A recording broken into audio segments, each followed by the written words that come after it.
গত পরশুদিন আমি জালসাই ছিলাম কুচবিহার, তার আগের দিন ওই এলেম বাজার একটা গ্রামে জালসা ছিল, এলেম বাজার দেলুর গ্রাম। তো বীরভূমের মানুষের ইমান কত মজবুত শুনলেন, এতখানি পানি পাশে যেখানে জালসা হয়েছে পানি, চেয়ার পেতে দিয়েছে, চেয়ার আধখান পানিতে, আর বসে বসে ওয়াজ শুনছে। আর আমি মনে মনে করছি মুর্শিদাবাদ হয়তো জীবনও শুনতো না। হ্যাঁ, এরা কি পাগলা নাকি? পানি ফিটফিট করে পড়ছে, মাথা ভিজছে। আমি ওদেরকে বলছি, শোনো তোমরা ভিজছে ভোজো, আমাকে যেন ভিজতে না হয়।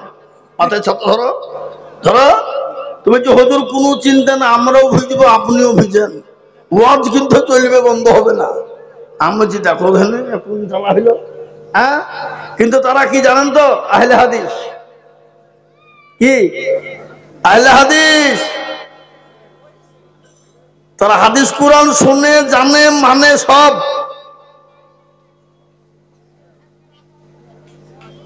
তাহলে ইমান কাকে বলে? না শুনতেই হবে আমাদের, শোনাই চাই, পানি এতে যেমন তাই হোক। তো মোহতারাম বুজুর্গ দোস্ত, আজকে তো আলহামদুলিল্লাহ পানি নাই। আর এই এলাকার মধ্যে মনে হয় সর্বপ্রথম জালসা এখানেই নাকি, প্রথম জালসা শুরু হইল, তারপরে পরস্পর হবে। ও হয়ে গেছে, ও তাহলে কোনো ব্যাপার নাই। তো মোহতারাম বুজুর্গ দোস্ত, তো এই মজলিস বড় দামি মজলিস বাবা, পেয়ারা রাসূলুল্লাহর ঘোষণা, এই মজলিসে বসবে যারা ভাগ্যবান হবে তারা, আর বসতে পারল না যারা কপাল পোড়া তারা। কপাল পোড়া বোঝেন? কপাল পোড়া জি, এসে মজলিসে সকলেই বসতে পারে না বাপ। গতকালকে আমাদের রানীনগর থানা, রানীনগর 2 ব্লক বিরাট বড় জালসা হয়ে গেল বাপ। জালসা আর জলসা দুটো, জালসা আলাদা আর জলসা আলাদা। বিরাট বড় জলসা হয়ে গেল। একবারে মসজিদের পাশে, একবারে কলকাতা থেকে সুপারস্টার নিয়ে এসে বুঝতে পারলেন সব মুসলমান। ইমান সব গলায় মুসলমান, সব গরু খেকে যায়, অন্য জাতি কিন্তু নাই। আজকে কষ্ট হয় বলতে জানেন, শয়তানের জায়গাতে লোক বেশি। কি বুঝেন আপনারা বলুন? এই যে বাজারে সভাপতি সাহেব মাইকিং করলো, দেখেন গা বাজার তো শয়তানের জায়গা নাকি বলেন আপনারা? বাজারে গিয়ে দেখেন গা শয়তানি চলছে কিনা। এরা হলো বেহাইয়া লীলজ্জ, এরা হলো বেহাইয়া লীলজ্জ। ঘুতঘুতি দেখেছেন? ঘুতঘুতি, ঘুতঘুতি কাহা বলে? হ্যাঁ, শুয়োরকে বলে না? ঘুতঘুত ঘুতঘুত মানে কি, বুঝে ওল খেয়ে বেড়ায়, কচু খেয়ে বেড়ায়, গু খেয়ে বেড়ায়। তো কিছু জাল সাথে কিছু বুনিয়ে ওল খাওয়া ঘুতঘুতি আছে। এই বুনিয়ে ওল খাওয়া ঘুতঘুতিরা জালসা খালি ঘুতঘুত ঘুতঘুত করে বেড়াবে। ও জালসাও শুনবে না, ও খালি মেয়ে ছেলের পেছন পেছন ঘুরে বেড়াবে। এরা হলো বেহাইয়া লীলজ্জ। মনে হয়েছে ওর বাড়িতে বোন নাই, ওর মা নাই, ওর বিটি নাই।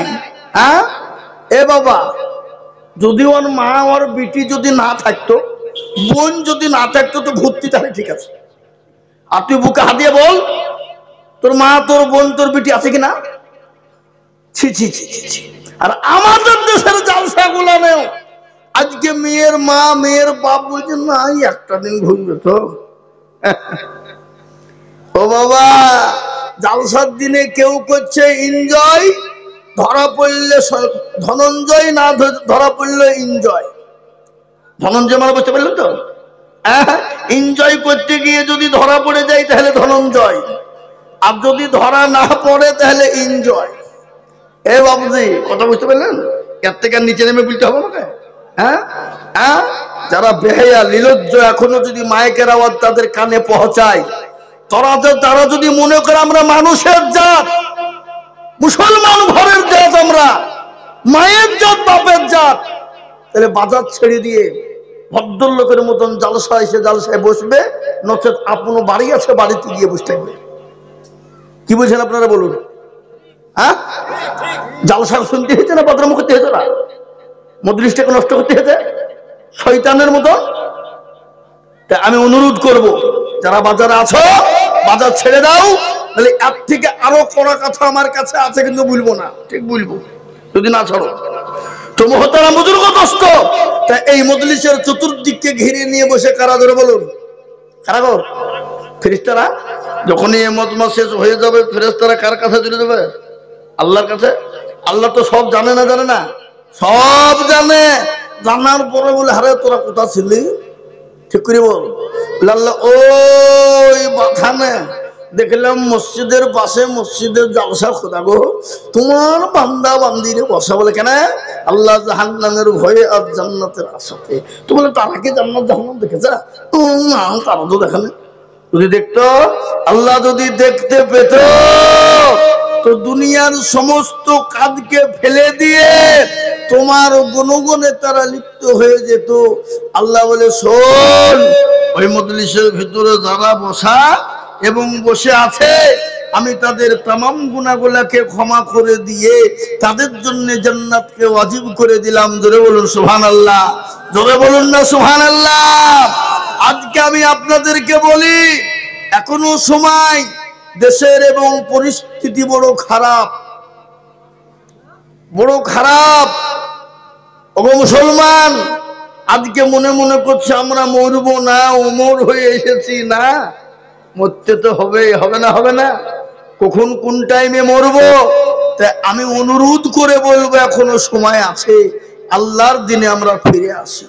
আর না ফিরে আসলে এই জাতি কোন অবস্থায় মরবে, কি হালতে মরবে, এই জাতি নিজেও টের পাবে না।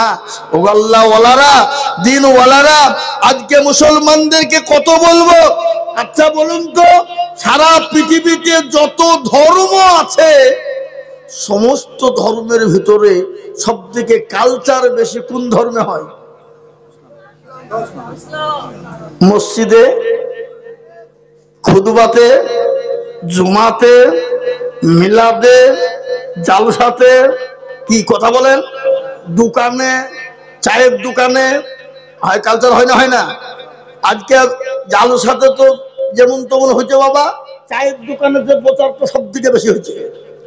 কারো কোনো কথা যদি একবার চায়ের দোকানে বুলিয়ে দেওয়া হয়, তো জেনে নেবেন আগামী কালকে গোটা রানীনগর 1 ব্লক শেষ। কি ঠিক না বেঠিক? হবে এতটুকুন করবে, এতটুকু হবে না? হবে না? তো আমাদের এত কালচার হয়েছে বাপ, তারপরেও এ জাতি শুধরায় না, এ জাতি শিখে না।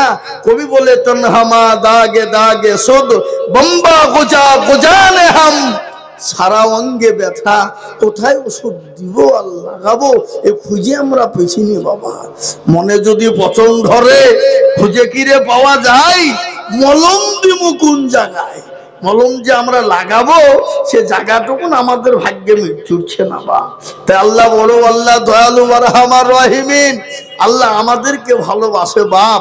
তারপরেও যদি সে আল্লাহকে না চিনি, সে রসুলকে না চিনি, তাহলে এই জাতির দুর্দিন ছাড়ার কি হতে পারে? জোরে বলুন, এই জাতির কপালে কি হতে পারে? আল্লাহ আমাদেরকে ভালোবাসে না, বাসে না? কি গো, মা তার সন্তানের জন্য জীবন দিতে প্রস্তুত হয়ে যায় না? পৃথিবীতে আল্লাহ 1 ভাগ ভালোবাসা দিয়েছেন, এই 1 ভাগ ভালোবাসার কারণে মা তার সন্তানের জন্য জীবন দিয়ে দিতে প্রস্তুত। কিন্তু আল্লাহ যে তার বান্দাকে 99 গুণ ভালোবাসেন, আল্লাহ তার বান্দাকে কতটা ভালোবাসেন? 99 গুণ। 1 ভাগ ভালোবাসার কারণে যদি মা তার সন্তানের জন্য জীবন দেওয়ার জন্য তৈরি হয়ে যায়, আর আল্লাহ যে আপনাকে আমাকে 99 গুণ ভালোবাসেন, সেটা আমরা একবার লক্ষ্য করেছি?